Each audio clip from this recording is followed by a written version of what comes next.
Assalamualaikum warahmatullahi wabarakatuh. Selamat siang, salam sejahtera untuk kita semuanya. Om Swastiastu, Namo Buddhaya, salam kebajikan, salam Pancasila. Hari ini kami BNPT Republik Indonesia hadir di Kutai Kartanegara sebagai IKN, ya, calon IKN Ibu Kota Negara Nusantara yang sudah ditetapkan dengan undang-undang. Dan kami hadir untuk membangun harmoni bangsa, untuk memastikan bahwa Ibu Kota Negara Indonesia ke depan terbebas dari virus radikalisme maupun terorisme. Dan tentunya BNPT dalam strategi penanggulangan radikal terorisme dengan kebijakan pentahelik yang melibatkan multi pihak, baik itu pihak pemerintah, ya, kementerian lembaga maupun pemerintahan daerah, ya, juga melibatkan komunitas. Nah, komunitas di sini tidak hanya komunitas pondok pesantren, komunitas umat beragama, tetapi juga komunitas seni maupun budaya. Dalam relevan komunitas budaya kami menghadiri atau mendatangi dalam rangka silaturahmi dan diskusi kebangsaan dengan Yang Mulia Sultan Kutai Kartanegara Ing Martatipura ke-21, Baginda Sultan Haji Muhammad Arifin. Sekarang sudah hadir bersama kita. Selamat siang, Assalamualaikum Yang Mulia. Waalaikumsalam. Dan kami didampingi juga oleh putra menantu Yang Mulia Sultan, Haji Heri, yang kebetulan beliau juga sebagai inspektorat di pemerintahan Kutai Kartanegara, ya, Pemda di Pemda Kutai Kartanegara. Boleh nanti Yang Mulia sama Pak Haji Heri nanti saat bicara bisa lepas masker, ya, karena kita sudah divaksin, ya. Siap. Vaksin, baik vaksin virus COVID-19 maupun vaksin virus ideologi radikalisme. Apa kabar Yang Mulia Sultan, sehat? Alhamdulillah. Alhamdulillah. Pak Heri sehat, ya, saya manggil Mas saja, ya. Siap. Ya, karena saya orang Siap, Jawa, Komandan. kebetulan ada sejarahnya tadi di sebelum kita dialog ini beliau menceritakan ada hubungan historical antara Keraton Jogja maupun Kutai Kartanegara. Ya. Begini Yang Mulia Sultan, bahwa kami di BNPT itu menerapkan strategi pentahelik. Tadi di awal sudah saya kemukakan, di samping kita kerjasama dengan kementerian lembaga maupun Pemda, yaitu unsur pemerintahan, kemudian komunitas, baik itu komunitas ormas keagamaan, pondok pesantren, kemudian komunitas kepemudaan, dan termasuk komunitas seni dan budaya. Nah, juga komunitas sivitas akademika, kemudian juga kita kerjasama dengan media dan para pengusaha, baik yang tergabung di dalam BUMN ataupun swasta. Tapi yang menarik ketika ibu kota negara yang bernama Nusantara itu ditetapkan sesuai dengan undang-undang di Kutai Kartanegara. Nah, penting bagi seluruh pemirsa bahwa dalam membangun harmoni bangsa juga kita harus melibatkan seluruh elemen, ya, sekali lagi seluruh elemen bangsa, dan bangsa yang besar, bangsa yang maju adalah bangsa yang menghormati sejarah dan budayanya. Maka penting sekali kesempatan ini kami ingin menggali lebih dalam terkait dengan fenomena atau sejarah Kutai Kartanegara. Mungkin bisa digambarkan secara sekilas tentang Kesultanan Kutai Kartanegara. Monggo. Ya, terima kasih. Selamat sore. Selamat sore, ya. Mungkin kita membicarakan sekilas sejarah Kesultanan pada abad 350 tahun yang lewat. Memang kerajaan ini adalah kerajaan Hindu. Waktu ini Sultan Muhammad Idris menjadi sultan ini di Kutai ini berjarah ke Sulawesi. Sultan yang ke-14 ikut dengan para leluhur-leluhur kita yang ada di Sulawesi, di Wajo, untuk berperang melawan penjajah. Belanda. Ya.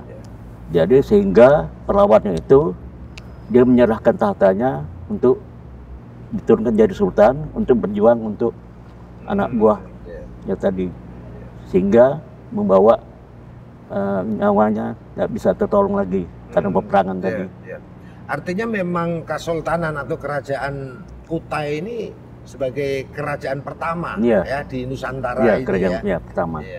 Terus yang pertama kalau boleh saya tahu nama rajanya siapa ya? Mungkin bisa dibantu Pak Eri. Mungkin bisa menjelaskan sedikit. Terima kasih Pak Brigjen Ahmad Nur Wahid ya. Yang dalam hal ini Kerajaan Kutai Kartanegara dulu dikenalnya dengan Kerajaan Mula Warman.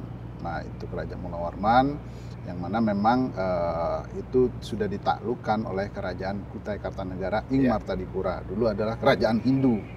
Kerajaan Hindu memang tertua. Raja pertamanya adalah Aji Batara Agung Dewa Sakti. Nah ini yang memang jelmaan dari para dewa dulu yang memang itu yang punya kekuasaan yang luar biasa, punya kesaktian, kemudian itulah yang diangkat menjadi seorang raja dulu, raja di Kesultanan Kutai Kartanegara yang itu beristrikan dengan Putri Karangmelenu. Semenjak itulah keturunan itu terus-menerus sampai tadi yang sebagaimana disampaikan oleh Ayahanda Sultan bahwasanya pada abad ke-14 itu kita bertransformasi dari Hindu ke Islam. Masuknya Islam, perkembangan itu sekitar abad keberapa? 14. Abad 14 ya. Nah, terus kalau sejarah ketika Kutai Kartanegara bergabung dengan Republik pasca kemerdekaan itu bagaimana sekilas anunya, riwayatnya? Bergabungnya Kerajaan Kutai Kartanegara ke Republik Indonesia ini memang salah satu yang waktu ikut dalam konferensi Meja Bundar menentukan bahwa kita menyatakan bergabung dengan NKRI itu adalah salah satu komitmen kerabat dari kesultanan yang ikut di dalam itu. Salah satunya adalah pangeran siapa ya, saya agak lupa nama beliau itu. Tapi yang menentukan kerabat utusan dari Sultan. Waktu itu Sultan keberapa ya? Sultan sekarang kan ke-21, kemudian 21, 20 itu Sultan ke-19 kalau ke-19 ya. Nah, Sultan Muhammad Perkesit ini. Nah, itulah yang kita bergabung ke Republik Indonesia ini, menyatakan bergabung kerajaan di Nusantara, salah satunya adalah Kerajaan Kesultanan Kutai Kartanegara yang ikut bergabung dengan NKRI waktu itu. Nah, menyatakan bergabung, mendukung untuk diproklamirkannya Republik ini, NKRI ini, kira-kira seperti itu, Pak. Tapi tetap bentuk kerajaannya tetap masih ada saat itu ya? Bentuk kerajaan masih ada. Nah, terus wujud integrasi dengan NKRI atau Republik Indonesia bagaimana? Apakah kerajaan tetap berjalan, kemudian apakah dalam bentuk keistimewaan seperti Yogyakarta atau bagaimana, bisa diceritakan? Iya, saya apa Pak? Mungkin Yang Mulia Sultan? Kerajaan tetap berjalan, tetap eksis. Keistimewaan tetap berjalan juga. Oh, keistimewaan tetap berjalan dan itu ditetapkan oleh undang-undang? Undang-undang. Oh. Kalau di keraton ini undang-undang Peranjaniti dan Panji Selatan. Ada undang-undang sendiri kita. Berarti kemudian undang-undang keistimewaan keraton atau Kesultanan Kutai tersebut sampai kapan sehingga terpecahnya ini karena adanya G30 PKI menghancurkan keraton ini. Oh, jadi sejarahnya G30 SPKI menghancurkan keraton, kemudian dicabut keistimewaan. Berarti menurut dari Pak Eri sebagai aparatur pemerintahan ya, sebagai Inspektorat, apakah dokumen-dokumen keistimewaan itu masih ada di? Kalau di Kutai Kartanegara ini dulu sebelum PKI itu masuk, mohon maaf ini Pak, bentuknya tadi yang sudah disampaikan, eksisnya kerajaan itu tetap berjalan seperti biasa. Dan salah satu bentuk keistimewaan itu, bupati pertama itu adalah sultan yang diangkat untuk menjadi kepala daerah. Dan sekda itu namanya swadana. Ya, swadana ya. Nah, Wedana. Nah, itu adalah dokumen-dokumen yang memang secara fakta sejarah itu tidak dapat kita lupakan seperti itu. Hanya sayangnya Pak, ketika PKI masuk, beberapa dokumen-dokumen kesultanan, dokumen terkait dengan kenegaraan, dokumen tentang kerajaan Kutai Kartanegara itu dibakar Pak oleh PKI. Nah, secara nasional memang ini ada beberapa dokumen yang memang sudah ada di Museum Nasional, di Museum Nasional ya, di Perpustakaan Nasional. Kalau lengkap lagi, ini saya ceritakan Pak ya, bahwasanya memang Kerajaan Kutai Kartanegara ini punya hubungan yang cukup baik dengan pemerintahan Hindia Belanda dulu. Hubungan baik ini karena memang adanya dulu pemerintahan Hindia Belanda itu membentuk perusahaan batu bara dan perusahaan minyak. Nah, dari itulah yang sebenarnya Kerajaan Kutai Kartanegara ini mendapat bagian dari proses itu yang sekarang konsesi yang sekarang kan diakuisisi oleh Pertamina Pak. Nah, aset-aset itu dululah yang ketika bergabung ke NKRI ini kompensasinya terkait dengan kesultanan itu menjadi hilang.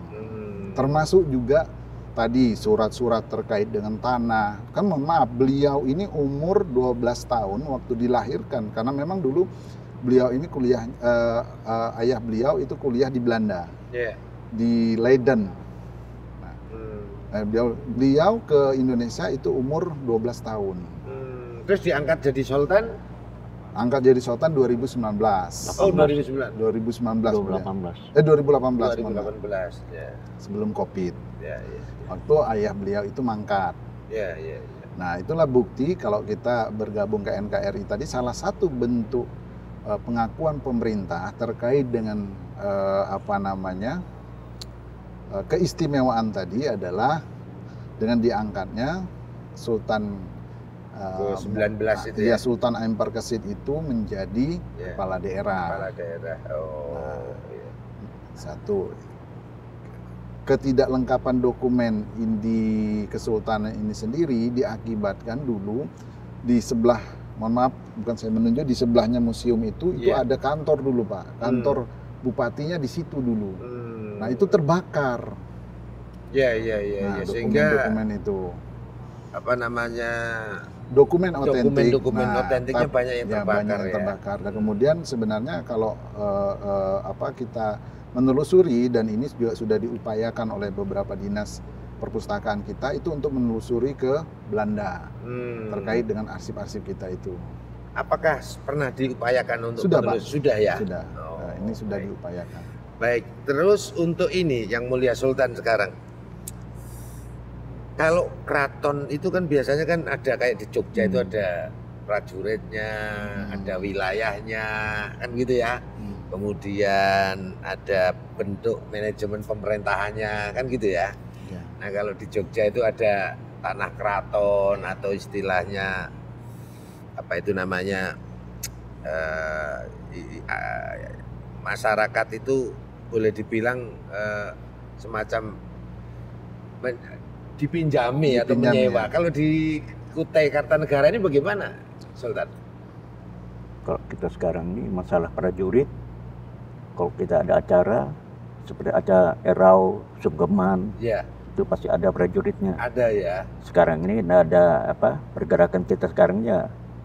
Ikut adanya COVID-nya juga mempengaruhi. Gitu. Nah, dia itu masuk bagian kerabat keraton atau memang masyarakat kerabat yang keraton. Kerabat keraton ya. Tapi kita ada juga sebagian kita ambil dari masyarakat. Iya. Dari Terus kampung. Manajemen kepemerintahan keratonnya bagaimana ini? Kami mungkin ada lihat strukturnya lah. Kita bikin struktur. Ada tapi itu ya. Jadi ada masing-masing jobnya. Baik ya. Nah, sekarang kita sedikit mengorek ya terkait dengan rencana pemindahan ibu kota negara ini yang di Penajam itu kan. Nah, apakah Kutai Kartanegara itu wilayahnya juga sampai ke Ya, calon betul. ibu kota negara itu Ya, yang di ya. Penajam juga itu ya? Ya. Oh, jadi kalau seluruh Kalimantan Timur atau provinsi Kalimantan Timur itu bagian daripada Kesultanan Ya. Kutai Kartanegara itu ya? Betul. Oh, iya, iya. Terus kalau untuk mungkin Pak Heri bisa Ya, membantu sejauh mana perhatian Pemda ini untuk merawat ataupun menghormati sejarah dan budaya keraton Kutai Kartanegara ini? Ya, selama ini terkait dengan masalah perhatian dan pembinaan terkait dengan perhatian pemerintah daerah untuk kebudayaan, terutama untuk kesultanan ya, sebagai simbol-simbol budaya yang dulu pemerintah daerah ini kan kelanjutan dari Kesultanan Kutai Kartanegara ya. Perhatiannya yang pertama kalau kita melihat semenjak era otonomi daerah, waktu itu Pak Sokani menghidupkan kembali, ini adalah momen terpenting, kemudian menghidupkan kembali, bukan menghidupkan dalam artian bahwa memunculkan keraton ya, yaitu pemerintahan di dalam pemerintahan, tidak, tetapi bagaimana untuk pengembangan budaya sebenarnya, melestarikan wisata budaya. Nah, itu perhatian pemerintah tetap diberikan dalam bentuk hibah, Pak. Hanya saja memang ini terbatas dari sisi alokasi anggarannya. Kenapa? Ya tadi yang Bapak sampaikan, harusnya ada prajurit yang itu memang idealnya melambangkan sebuah kesultanan gitu ya, kewibawaan di situ gitu kan, sebagai bagian yang tidak terpisahkan dari kesultanan. Harusnya ada prajurit, ada panglima, ada hulu balang ya. Akhirnya dengan keterbatasan itu kita pada momen-momen tertentu saja yang dapat kita fungsikan mereka, karena memang di satu sisi mereka juga harus punya kehidupan yang sendiri. Nah, sementara dari pihak kesultanan ini hanya mampu menghadirkan mereka pada event-event tertentu saja. Idealnya ini kan harusnya ada yang di keraton ini yang mana memang difungsikan untuk menyambut tamu. Idealnya hal seperti itu harusnya ada. Dan harusnya apa namanya, nilai-nilai sejarah budaya keraton itu kapitalisasi sebagai industri wisata budaya, begitu ya. Kira-kira begitu Yang Mulia ya. Betul. Nah, terus kalau masalah, mohon maaf ini agak sensitif tapi harus kita sampaikan supaya masyarakat juga tahu, sehingga bangsa ini bisa harmoni di dalam membangun ya, tidak ada api dalam sekam. Betul. Bukti dokumen tentang kepemilikan tanah-tanah keraton itu apakah ada duplikasi atau apakah ada semacam benturan dengan hukum positif di Indonesia selama ini dari Pak Heri sebagai pemerintah? Memang begini Pak, kalau kita melihat semenjak beralihnya UU-PA ya, berbeda hal dulu kan, karena memang Kesultanan Kutai ini yang terahnya, yang memang terah keturunan Curiat langsung itu salah satunya beliau kan dilahirkan di Belanda. Nah, inilah yang menyebabkan waktu itu ketika peralihan tadi yang termasuk saya bilang ketika PKI itu masuk, salah satu dokumen-dokumen negara itu dibakar. Nah, sehingga ini menjadi agak bias. Nah, ada orang per orang yang itu memang memegang terkait dengan dokumen itu. Nah, oleh karena itu secara kelembagaan inilah yang nanti akan coba kita lihat kembali, kemudian ini akan kita telaah kembali dan review kembali apakah memang dokumen-dokumen yang dimiliki secara perorangan ini memang alas haknya kuat gitu. Nah, yang jadi masalah itu adalah ketika tadi yang saya sampaikan PKI masuk kemudian membakar dokumen-dokumen itu. Nah, ini yang perlu waktu dan tenaga untuk melakukan proses verifikasi terkait dengan keabsahan dokumen orang per orang ini. Nah, oleh karena itu kita juga tidak bisa dari Kesultanan tentu melihat ini harus berdasarkan memang bukti dan keabsahan otentik dari dokumen tadi. Kita cocokkan dulu, makanya tadi saya bilang kita perlu menelusuri ini terkait dengan arsip-arsip ini. kira-kira seperti itu. Baik. Sekarang yang sedikit relevan dengan tugas pokok kami sebagai Direktorat Pencegahan Radikalisme dan Terorisme. Dari sisi ideologi, apakah ada semacam masyarakat di Kutai Kartanegara ini ya, apakah ada potensi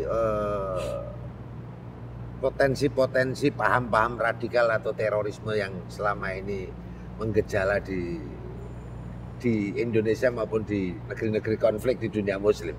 Bagaimana menurut penilaian Yang Mulia Sultan dulu untuk di Kutai Kartanegara ini? Mungkin kalau kita tanggapi masalah Bapak tadi, mungkin masalah terorisme mungkin kebanyakan yang di luar Indonesia lah. Oh gitu ya. Ya. Tapi kalau masyarakatnya di Kutai ini kan sangat harmoni ya. Ya. Karena tadi saya sempat diskusi sama beberapa, termasuk dengan wakil gubernur maupun dengan beberapa tokoh juga, bahwa di sini sangat plural, sangat heterogen, dan di antara provinsi di Kalimantan ini sini yang relatif belum pernah terjadi konflik sosial kan begitu ya. Kemudian yang terakhir ini karena keterbatasan waktu ini Yang Mulia, mungkin ada semacam pesan ya, pesan untuk masyarakat Indonesia ya, yang sebentar lagi insya Allah ke depan akan pindah ibu kota ya. Mungkin pesan dari Yang Mulia Sultan untuk masyarakat Indonesia. Ya, silakan. Kepada masyarakat Kutai Kartanegara, umumnya Kalimantan Timur, artinya kita untuk menghadapi membangun ibu kota baru, kita harus mau sendiri, jaga ketentraman kita di tempat daerah kita, di luar maupun di pedesaan. Kita harus mencegah adanya radikalisme masuk ke dalam. Kita bisa mencegah supaya aman, tentram, dan damai. Ibu kota tetap berjalan. Gitu. Jadi tetap Pancasila, NKRI, harga mati gitu Yang Mulia ya. Nah, mungkin closing statement dari Pak Haji Heri ini, bagaimana? Ya, khususnya tadi kami bagian yang tidak terpisahkan dari Kesultanan Kutai Kartanegara tentu menghimbau seluruh masyarakat yang ada di Indonesia, khususnya Kalimantan Timur di Kabupaten Kutai Kartanegara, kita tetap harmoni, tetap menjaga kondusivitas daerah kita, karena ini bukan satu yang ujuk-ujuk Pak, muncul saja. Pasti juga saya yakin Presiden Jokowi ketika menetapkan ibu kota di Kalimantan Timur yang itu menjadi wilayah daripada Kesultanan Kutai Kartanegara, tentu banyak pertimbangan. Sini adalah kerajaan tertua, kemudian di sini juga salah satu yang penyumbang devisa terbesar kepada negara, mungkin sudah saatnya, dan daerah kita yang paling aman dari sisi bencana alam. Ya tentu dalam hal ini kita sangat mendukung, kami dari Kesultanan Kutai Kartanegara sangat mendukung ini, jangan sampai suasana yang kondusif, suasana yang damai dan tentram ini diperkeruh oleh kelompok-kelompok yang mengatasnamakan suku, yang mengatasnamakan kepentingan kelompok. Jangan sampai seperti itu. Kami berharapnya bahwa pembangunan IKN di Kalimantan Timur yang dua wilayah PPU dan Kabupaten Kutai Kartanegara ini bisa berjalan dengan baik, karena dengan aman kita bisa membangun NKRI ini yang lebih baik, dan NKRI adalah harga mati. Intinya seluruh warga masyarakat di Kutai Kartanegara maupun Kasultanan, keluarga besar Kasultanan, welcome menerima ya rencana pemindahan ibu kota, dan tentunya kita berpesan kepada pemerintah ya, baik itu pemerintah pusat maupun pemerintahan daerah, bahwa kami BNPT RI yang bertugas di dalam merumuskan kebijakan, mengimplementasikan dan mengkoordinasikan ya stakeholder terkait di dalam penanggulangan radikalisme, berkewajiban untuk memastikan calon ibu kota negara ini benar-benar steril dan bebas dari potensi ataupun gangguan radikalisme maupun terorisme. Dan semoga pelaksanaan pemindahan ibu kota berjalan dengan aman, lancar, dan yakinlah hadirin sekalian, seluruh bangsa Indonesia, bangsa yang besar, akan tercapai ketika bangsa tersebut selalu menghormati budaya, menghormati sejarah, bersatu membangun harmoni untuk kemajuan bersama. Terima kasih atas perhatiannya. Terima kasih Yang Mulia Sultan. Ya, sama. Pak Haji Heri. Ya. Siap. Demikian hadirin sekalian, BNPT hadir membangun harmoni bangsa. Mungkin bisa bertiga. BNPT hadir membangun harmoni bangsa. Wassalamualaikum warahmatullahi wabarakatuh.